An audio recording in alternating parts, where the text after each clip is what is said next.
নমস্কার। বিটু বাংলার সকল দর্শকদের জানাই আমাদের আজকে 14ই জুনের শুভেচ্ছা। এই 14ই জুন আমরা এই মুহূর্তে আছি বীরভূম জেলার মল্লারপুর নৃসভা দীক্ষা বলে একটি সংগঠন, স্বেচ্ছাসেবী সংগঠন। সেই সংগঠনের অন্যতম কর্মকর্তা শ্রদ্ধেয় সাধন সিনহার সামনে আমরা আছি। সঙ্গে রয়েছেন আমাদের বিটু বাংলা ডিরেক্টর দীপক কুমার বণিক। শুনবো তার এই দীক্ষা সংগঠনের ইতিকথা এবং আজকের যে কর্মকাণ্ড আমরা দেখলাম সারাদিন তারও কিছু কথা। স্যার, কিভাবে আপনার দীক্ষা এগিয়ে চলেছে এত সুন্দরভাবে, আর আজকের দিন কি কি কর্মকাণ্ড নিলেন সেটা একটু আমাদের বলবেন।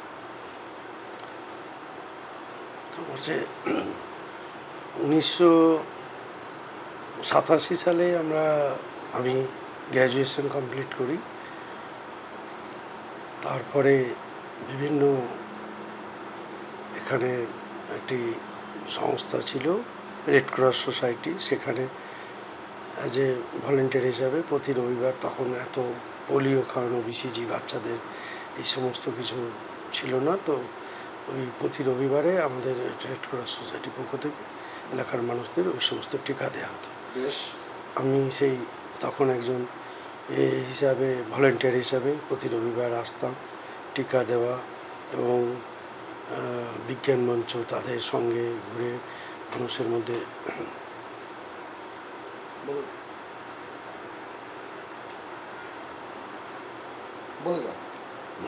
বিজ্ঞান মানসিকতার সেই সময় বাড়ির খেয়ে অ্যাকচুয়ালি বোনের মোষ তাড়ানোর মতন এরকম আমরা ঘুরে বেড়াতাম, কিন্তু একটা মনে মনে মানে মানসিক শান্তি পেতাম।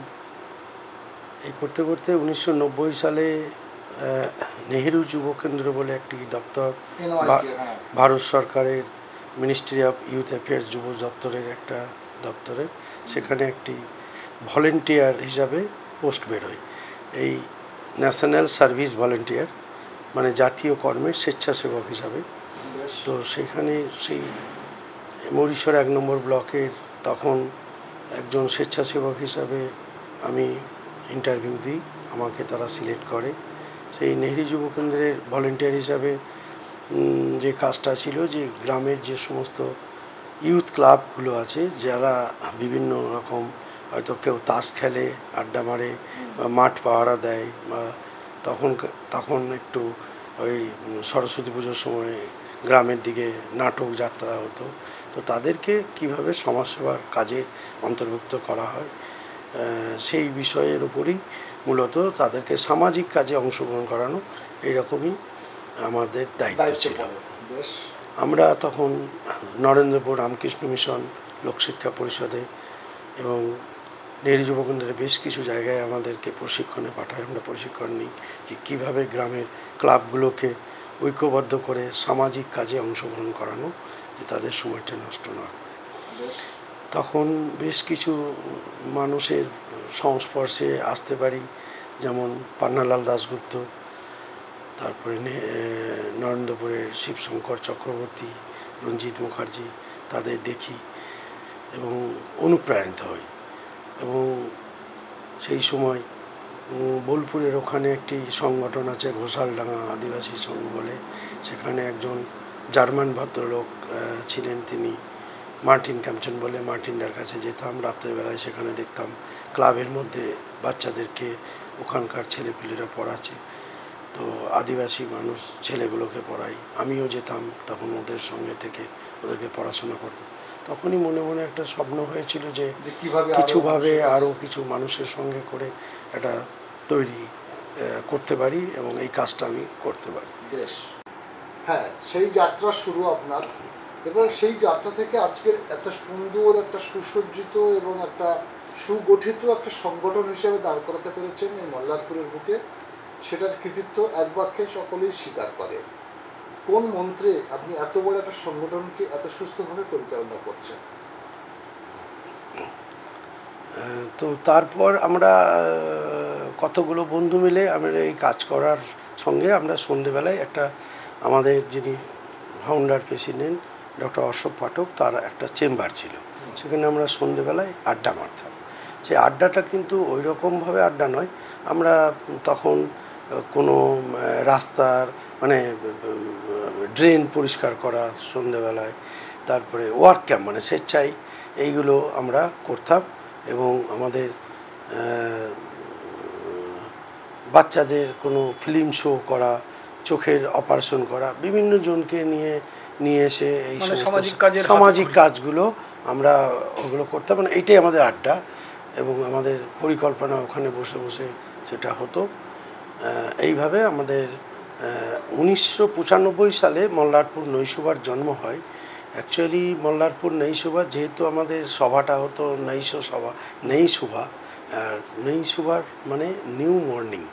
আমরা এমন একটা নতুন সকাল দেখতে চেয়েছি যেখানে মানুষ তার নিজের কর্ম করবে এবং যে যার এই কাজ করুক না কেন তারা যেন তার এলাকার প্রতি, সমাজের প্রতি তার যেন একটা দায়বদ্ধতা থাকে এবং সেই রকম একটা সকাল, যে একটা মানুষের যেমন সকালবেলার যে আমেজটা, যে চাষি তার মাঠে চাষ করতে যাচ্ছে, বাচ্চা আছে তার পড়াশোনা করতে যাচ্ছে, মানে কেউ কারোর দিকে না তাকিয়ে তার নিজের কাজ করবে এবং সেই দায়বদ্ধতা নিয়ে এইরকমই আমরা একটা সকাল দেখতে চেয়েছিলাম। সেই জন্য সেইটার নাম হচ্ছে, যেহেতু নৈশ সভা মানে সন্ধ্যায় বসতো, তো নৈশোভা, সেই থেকে নৈশোভার জন্ম হলো 1995 সালে।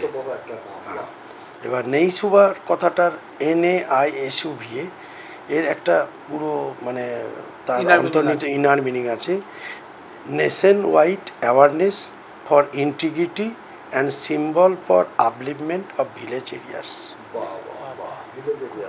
এরিয়াস। যে আমরা মানে গ্রামের উন্নয়ন করব, আপলিফমেন্ট করব এবং আমাদের নেশন ওয়াইড জাতীয়টার যে এবং সেখানে আমাদের একটা নেশন ওয়াইড ইন্টিগ্রিটি আমাদের থাকবে, ইন্টিগ্রেশন, যে সবকায় নিয়ে আমরা চলবো। আমাদের এখানে কোনো রকম রাজনৈতিক, কোনো ধর্ম, কোনো জাত এইগুলোর আমাদের মধ্যে থাকবে না। আমরা সবাই মানুষ, জাতপাতের ঊর্ধ্বে উঠে আমাদের মধ্যে সেই ঐক্যবদ্ধ থাকবে। এটা আমরা একটা সারা বড় মানে তার নেশন ওয়াইড অ্যাওয়ারনেস আর কি। এই মুহূর্তে আপনার এখানে দেখছি ব্যাংকিং কাজকর্মের একটা বিশাল সেক্টর বসেছে। কত ছেলে মেয়ে এখানে মোটামুটি আপনার কর্মসংস্থান দিতে পেরেছে? আমি একটু তার মধ্যে বলে নিই। আচ্ছা, এরপরে আমাদের 1995 সালে যখন আমাদের জন্ম হলো, তারপরে আমরা বিভিন্ন রকম কাজ করতাম। তারপরে 2000 সালে আমাদের এখানে প্রচণ্ড বন্যা হয়। তখন আমাদের এখানে একটা আদিবাসী গ্রাম, মানে আমাদের মেনলি কাজ ছিল যে বিশেষ করে কোনো ডিজাস্টার হলে, বিপর্যয় হলে তাদেরকে রিলিফ পাশে দাঁড়ানো। তো এইরকমই একটা আদিবাসী গ্রাম আমাদের ছিল, মেটেলডাঙ্গা বলে। সেই গ্রামটা পুরো ওয়াশ আউট হয়। তারপরে আফটার ফ্লাড যখন আমরা ওই গ্রামে যাই, তখন ওই গ্রামে ঢোকার জন্য কোনো গ্রামে রাস্তা ছিল না। তখন তাদেরকেই আমরা, যেহেতু এই স্বেচ্ছায় শ্রমে কাজ করা, তো আমরা প্রথম মেটেলডাঙ্গাতে তাদেরকে দিয়ে আমরা 20 দিন ধরে স্বেচ্ছায় শ্রম দিয়ে একটা রাস্তা তৈরি করি। গ্রামের যারা মানুষ তাদেরকে মোটিভেট করে, আমাদের যারা সংগঠনে ছিলেন, ডক্টর অশোক পাঠক ডাক্তারবাবু, আরও আমাদের যারা সদস্য, তারপরে আমরা যখন করার পরে আমাদেরকে তখন তৎকালীন পঞ্চায়েত, গ্রাম পঞ্চায়েত আমাদেরকে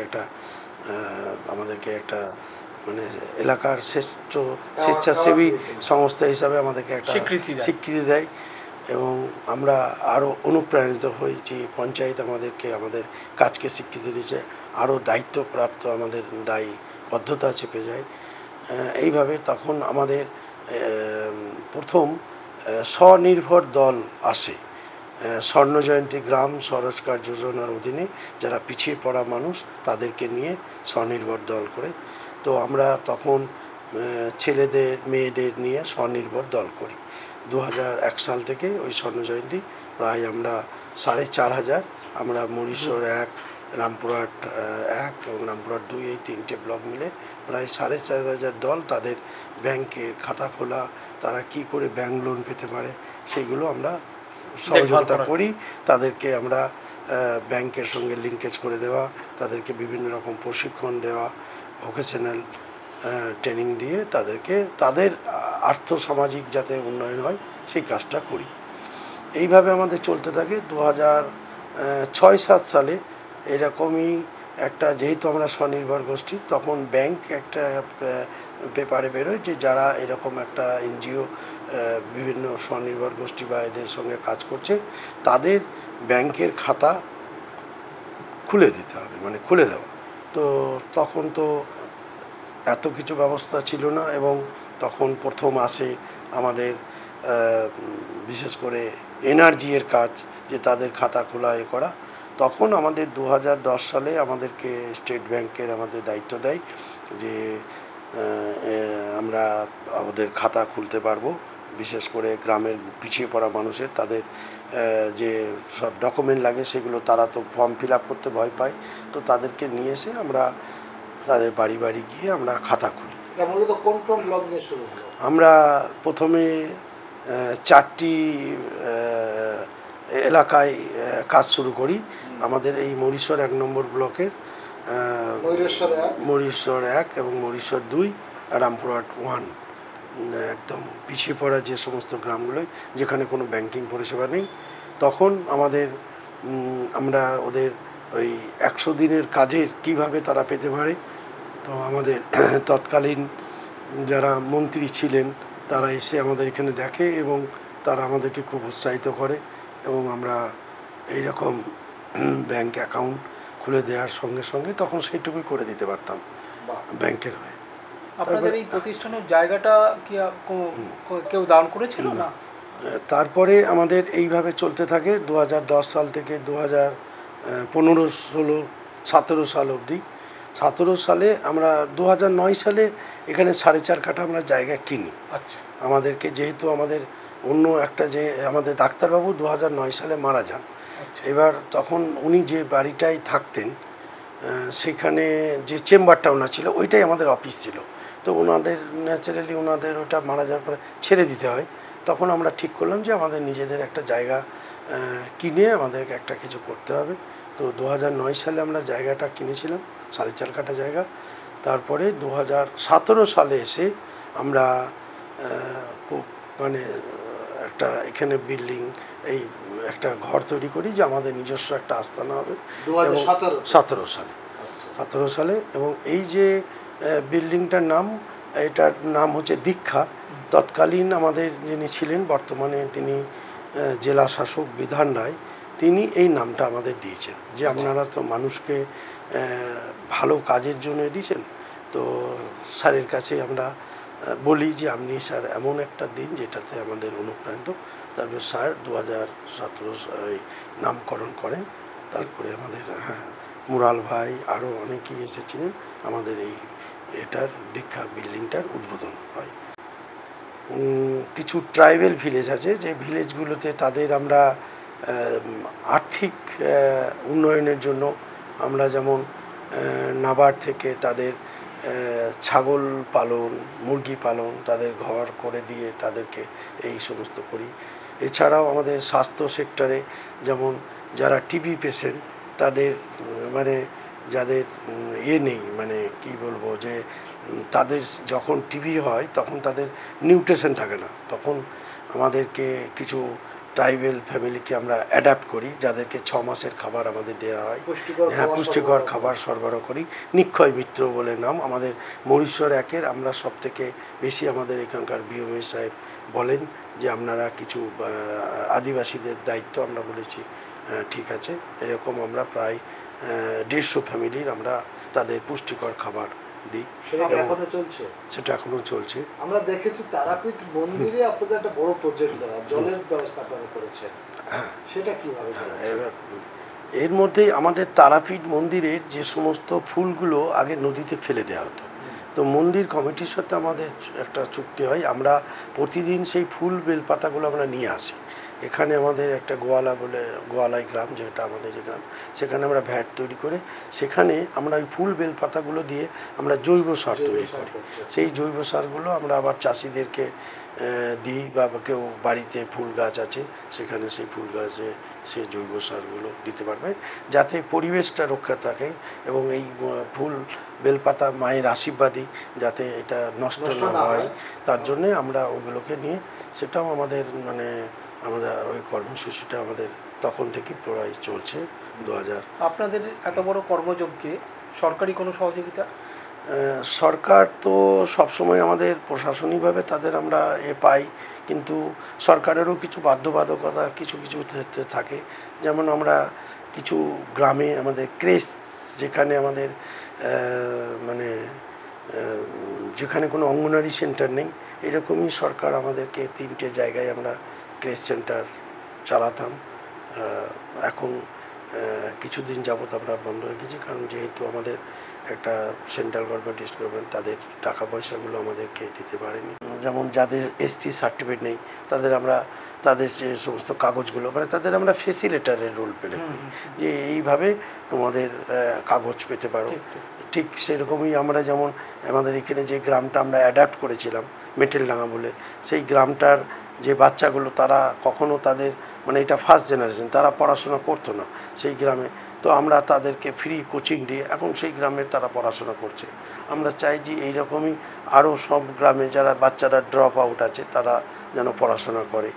এইরকমই সরকারের যে সমস্ত কর্মসূচিগুলো, যেমন চাইল্ড ম্যারেজ, যারা বাচ্চা অবস্থাতে বিয়ে হয়েছে, যে না এটা উচিত নয়, সরকার একটা নিয়ম করেছে এবং এটার মেনে চলা উচিত, কারণ 18 বছরের নিচে বিয়ে করলে যে পরবর্তী যে আমাদের বাচ্চা হবে তারা ম্যাল নিউট্রিশন, এই রকম আমরা সেগুলো সরকারের পাশে থেকে আমরা প্রচার করি, যে যাতে করে। আমরা দেখলাম কিছু বাচ্চাদের পড়াশোনার দায়িত্ব আপনারা নিয়েছেন, শিক্ষার দায়িত্বটা কীভাবে নিলেন সেটা বলবেন। সেটা হচ্ছে ওই গ্রামের কেউ যেহেতু তাদের গার্জেনরা কখনো পড়াশোনা করেনি, তো ওরা একটা লেভেলের পরে ওরা আর কেউ পড়তো না বা মাঠে কাজে চলে যেত ভাইদের সঙ্গে, পড়াশোনাটা তো একটু বাচ্চাদের কাছে তো তখন আমরা নিই যে এই গ্রামে যদি আমরা পড়াশোনার এটা না ধরি তাহলে ওদের যে ভীতি আছে যে পড়াশোনা করে, তো তখন আমরা কোচিং একটা শুরু করি, যে তোমরা আসবে, ওদেরকে আমরা ফ্রি কোচিং, বই খাতা দেওয়া, ব্যাগ দেওয়া,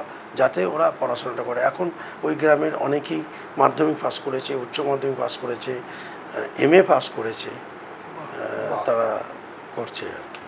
এবার আজকের কর্মসূচিটা কি হবে? আজকের কর্মসূচি হচ্ছে, আজকে যেহেতু বিশ্ব রক্তদাতা দিবস, সেই রক্তদাতা দিবসে আমাদের বিজ্ঞানী কাশ্মীর ফ্র্যাঙ্কের আজ জন্মদিন। তো আমরা রক্ত তো মানুষের এর থেকে বড় দান, মহৎ দান কিছু হয় না। আর রক্ত আমাদের কাছে অনেকে আসে রক্ত যখন প্রয়োজন হয়, কিন্তু রক্তটা তো তৈরি করা যায় না, তো মানুষকেই দিতে হয়। তো আমরা মানুষকে উদ্বুদ্ধ করছি যে রক্ত দিলে কোনো ক্ষতি হয় না, বরঞ্চ এই দানটা মহৎ দান, কিছু না হোক অন্তত রক্ত দিয়েও একটা মানুষের প্রাণ ফিরে পাওয়া, এটাই আমরা সবসময় সমাজের কাছে দিচ্ছি। যে এটা অনেকের কাছে একটা আতঙ্ক, ভয় থাকে যে না রক্ত দিলে বোধহয় আর আমার রক্ত হবে না, রক্ত হবে। কিন্তু আমরা চাই আজকে এই দিনে, যেহেতু বিশ্ব রক্তদাতা দিবস, রামপুরহাটের ব্লাড ব্যাংক তারা আমাদেরকে বলে, তারপরে তখন আমরা একটা ব্লাড ডোনেশন ক্যাম্প আজকের দিনটাই আমরা এটা করি। এটা আমাদের আপনার সংস্থার খুব সুন্দর নাম, দীক্ষা। হ্যাঁ বলুন।